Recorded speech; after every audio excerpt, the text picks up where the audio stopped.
అలా మనం అన్నీ కూడా పిండేసుకున్న కాకరకాయలన్నింటినీ కూడా వేడి వేడి ఆయిల్లో కొంచెం లైట్గా ఫ్రై చేసేసుకోవాలి. మరి ఓవర్గా కాదు, మనకు అప్పుడు తెలిసిపోతుంది కదా ఫ్రై అయినప్పుడు కలర్ కొంచెం చేంజ్ అవుతుంది కదా. సో అలా ఫ్రై చేసేసుకోవాలి అన్నీ కూడా.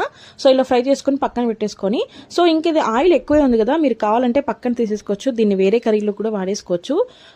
లేదంటే ఇదే కర్రీలో కొంచెం పక్కన తీసేసి మనం ఇంకా నార్మల్ కర్రీ ఇలా చేస్తాం అలాగే పోపు వేసేసి ఆవాలు, జీలకర్ర, వెల్లుల్లి అండ్ కరివేపాకు, ఆనియన్స్, పచ్చిమిర్చి వేసేసి అండ్ లాస్ట్లో కొంచెం బాగా పన్నే టమాటా కూడా వేసేసి బాగా ఉడకనివ్వాలి. అండ్ దాంట్లోకి మనం ఇందాక ఫ్రై చేసి పెట్టుకున్న కాకరకాయలు ఉన్నాయి కదా, సో అవన్నీ కూడా వేసేసి బాగా కలిపేసుకోవాలి. ఫ్రై చేసుకున్నవన్నీ మిక్సీ పట్టేసాం కదా, సో అది వేసేసి అండ్ లాస్ట్లో ఉప్పు, కారం కూడా వేసేసి మనం ఇంకా లాస్ట్లో కొంచెం చింతపండు గుజ్జు అంటే చింతపండు రసం వేసేసుకొని అండ్ ఇంకా లాస్ట్లో కొంచెం కొత్తిమీర వేసేసుకొని మీకు ఎంత వాటర్ కావాలో అంత కన్సిస్టెన్సీగా చేసుకొని ఉడకనిస్తే సరిపోతుంది. ఇలా గుజ్జుగా తయారైపోతుంది, భలే టేస్టీగా ఉంటుంది. దీని పార్ట్ 1 మన ఛానల్ కిందే ఉంటుంది చూడండి.